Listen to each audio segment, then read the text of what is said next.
The Lion King in the heart of shining Africa's pride lands. Beneath the golden sun and beneath the shade of towering baobab trees lay a vast and flourishing kingdom. It was ruled by a wise and noble lion named Mufasa, king of all creatures that walked the savannah. Beside him was his graceful queen, Sarabi. One day joy swept across the land as a new heir to the throne was born, a lion cub named Simba. To celebrate Simba's birth, the kingdom gathered at Pride Rock, a towering cliff that overlooked all the land. Rafiki, the wise old mandrill and shaman of the Pride Lands, anointed the cub with a touch of fruit on his forehead and lifted him high into the air.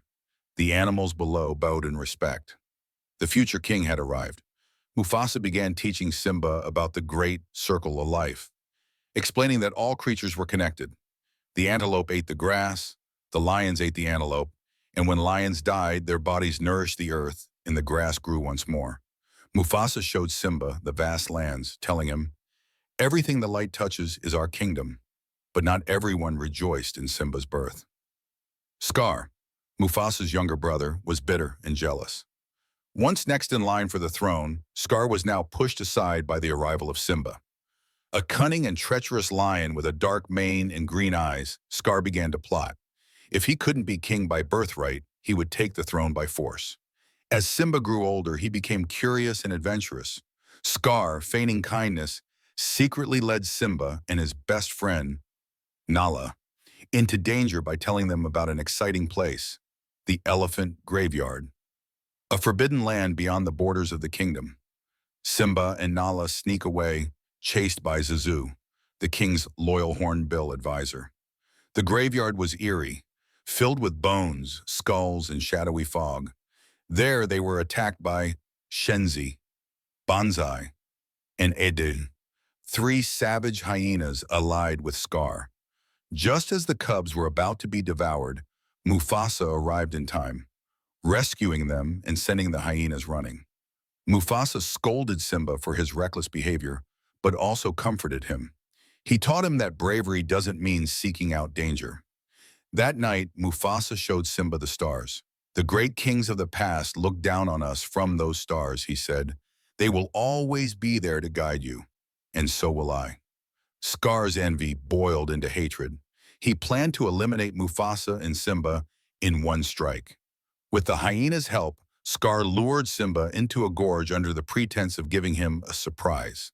Then the trap was sprung. The hyenas drove a massive herd of wildebeest into a stampede. Simba was caught in the path, helpless. Mufasa, seeing the danger, charged in and managed to save Simba. But as he tried to climb out of the gorge himself, he looked up and saw Scar. "Brother, help me," Mufasa pleaded. Scar, with a cruel grin, dug his claws into Mufasa's paws and whispered, "Long live the king," before throwing him into the stampede. Simba, devastated, found his father's body. Scar arrived and, pretending to be sympathetic, blamed Simba. "What have you done?" he whispered. Overcome with guilt, the young cub ran away.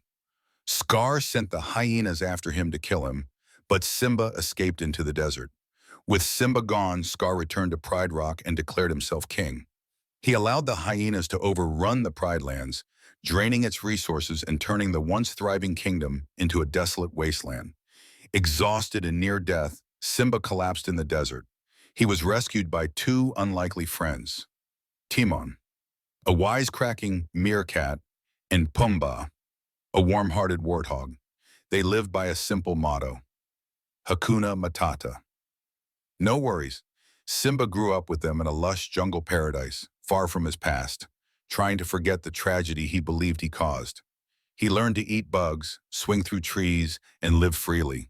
Yet deep inside him, a part of him still wondered who he was meant to be.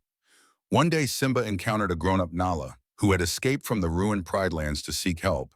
She was stunned to find Simba alive. Overjoyed, she pleaded with him to return and take his place as king. But Simba refused.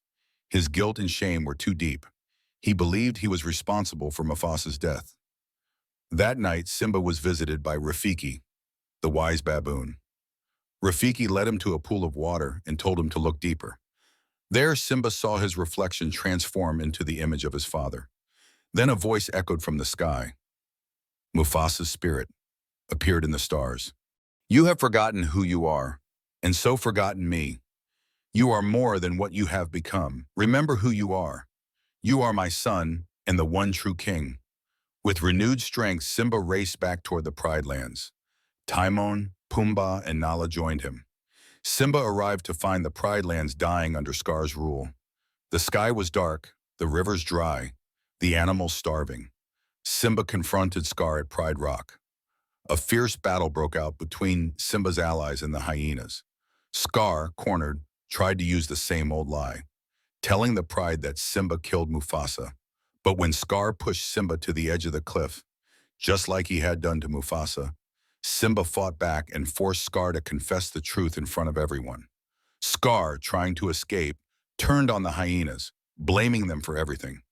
But the hyenas overheard and, betrayed and enraged, turned on Scar. He was torn apart by his former allies. A new dawn. With Scar gone, Simba climbed to the top of Pride Rock. The rain fell, washing away the darkness and fires. He let out a mighty roar that echoed across the land. The king had returned. Life slowly returned to the Pride Lands. The rivers flowed, the grass grew, and the animals came back. Peace and balance were restored. Time passed, and just as his father had once done, Simba stood proudly at Pride Rock beside Nala. Rafiki held up their newborn cub, the next generation, and the circle of life continued. The end. Remember who you are. Let me know if you want this story in Urdu or want a princess version or even a horror twist. Subscribing. Hey everyone! If you enjoyed this video, please consider subscribing to the channel. It really helps me keep creating more content like this uploads. Just hit that subscribe button and tap the notification bell so you're the first to know when something new drops. Thanks for watching, and see you in the next one.